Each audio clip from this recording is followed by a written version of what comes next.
Well, hello again and welcome to the home of Champions League football.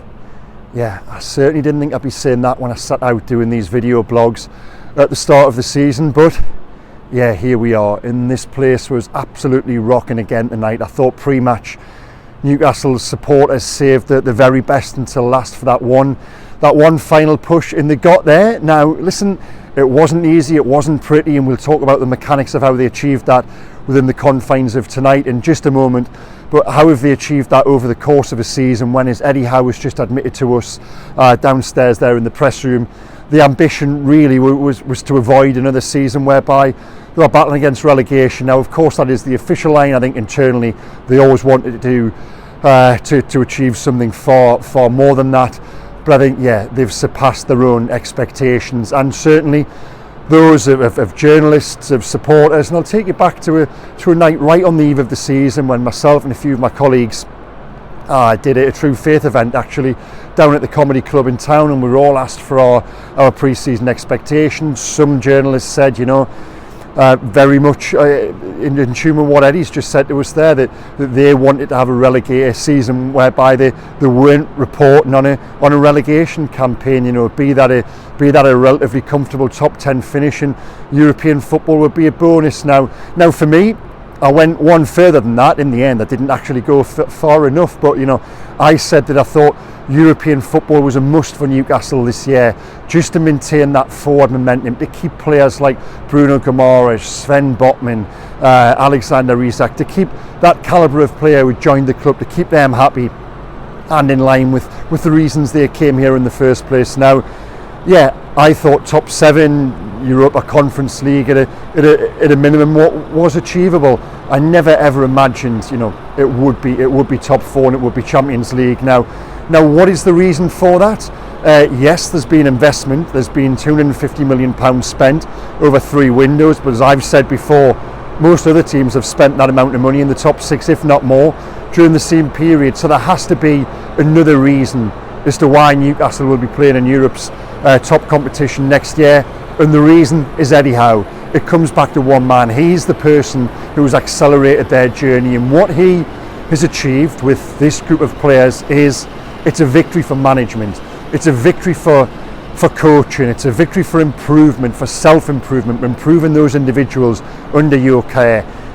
I've said and written a lot about the former manager here, and managers going back before that, and even under Mike Ashley, this club was still underperforming. Listen, the new owners have come in, and there hasn't been enough time for radical improvement and investment on the pitch, off the pitch. Yes, they've taken care of things such as the training ground, and as I said, they have spent that money on players, but really it's just been a case of putting the right people in the right places and turning the club round in terms of ambition, in terms of what they believe is possible. Just simple things like reuniting a supporter base with the football club after years of that relationship being broken. All of that come together with a man like Eddie Howe at the vanguard of it is the reason they are where they are now, and is the reason that journey has been accelerated to the extent it has. I've said this before, Eddie Howe has taken a group of players who were written off as only good enough for the Championship, players who were going to take this football club down. He's improved them as people and as players during 18 months in charge. It is absolutely no time at all.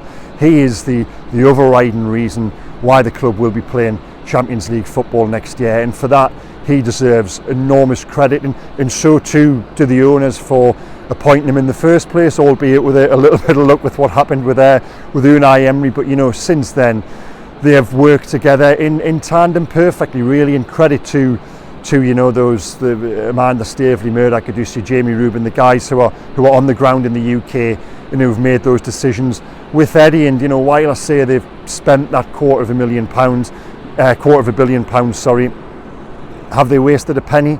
Absolutely not. It's okay going out and buying players, but when you bring in the likes of Bruno Guimaraes, as I said, Sven Botman, Alexander Isak, Dan Burn, every single player they've brought in has made a difference, allied, as I said, to the improvement of those who were already here.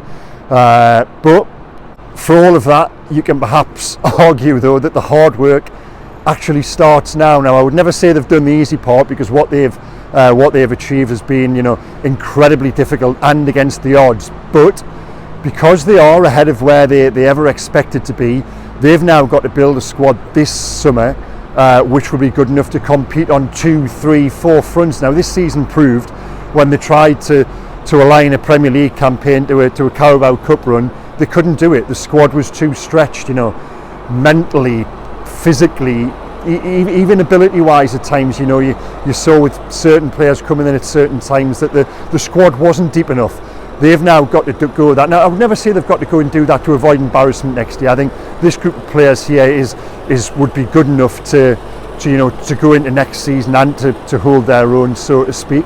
But they want to be better than that. They don't just want to go then and make up the numbers. Eddie Howe he set a standard for himself now, and he has raised the bar, and he will want to maintain those, not just maintain those standards. He'll want to go beyond them as well, and he knows that. And to that end, the work starts now. He's just said to us there's no sort of month off where you can go away and pat yourself on the back.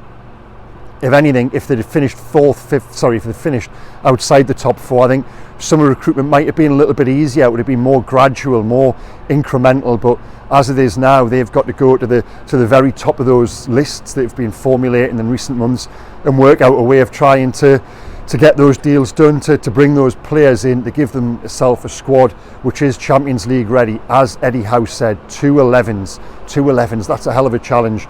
2 11s that are just as strong as each other, when you consider that only 14 players have started more than 5 Premier League games this season. Now, how did they get the point they needed tonight? With a little bit of difficulty come the end. I'm sat there in the press box, and as I explained to you guys before, on these night matches, you've got to commit to the tone and the theme of your match report quite a way out, bearing in mind you're filing on 80 minutes. Now, when Timothy Castagna has that shot on 92 minutes, it looks like it's going in. Us guys in there in the press box are fearing we're going to have to rip absolutely everything up. Thankfully for us and for you Newcastle supporters, Nick Pope saved the shot, and saved with it 52,000 European dreams. And the scenes on the end really were quite magnificent, and scenes 19-20 months ago we never dreamt, under the previous incarnation regime of this football club, scenes we never dreamt we'd see.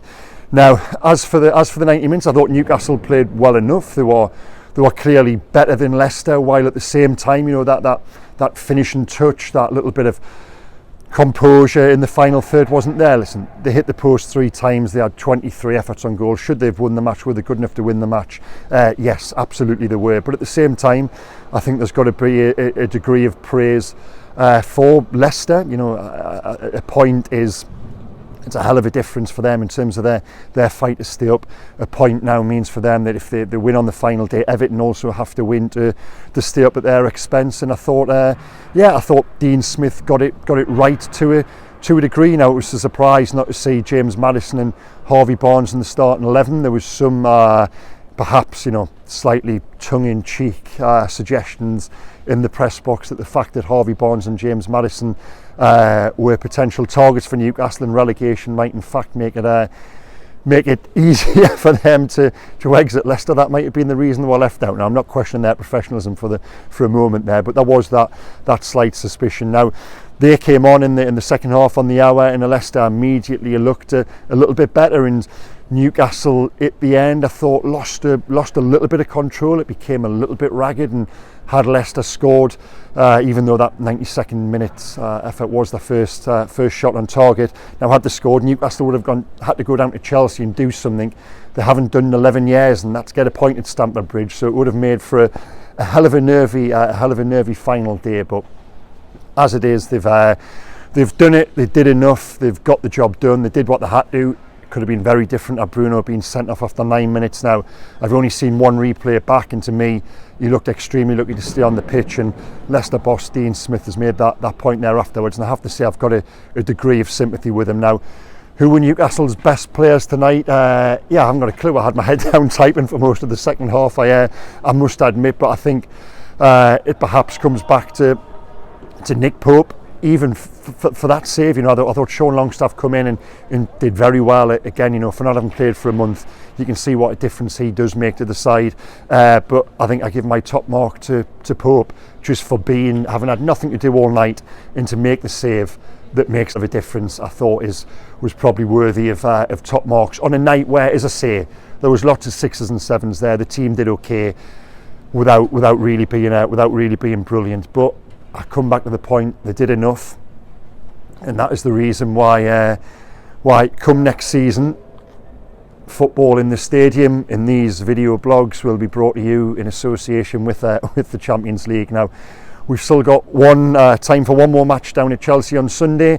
Sadly, I say sadly for me, you'll be reporting on games which have got something riding on them. It'll be a dead rubber. I dare say you guys don't care a jot, and neither will Eddie Howe and his players. But nonetheless, I'll be down at Stamford Bridge bringing you my thoughts after that game, and plenty more to come ahead of what will be a busy and difficult summer for Newcastle, as I alluded to earlier. The demands on recruitment now just go up a notch in terms of what they've got to spend and in terms of what they've got to do. But with an £80 million plus cash injection set to come just through qualification for the Champions League, they have the means, and they've certainly proven so far with regards to recruitment they've got the brains to get it right as well. So yeah, exciting times ahead. Thanks again for watching, guys. Please click like, please hit subscribe, and I'll see you again at the end of the week. One last scan, there we go. See you soon. Bye bye.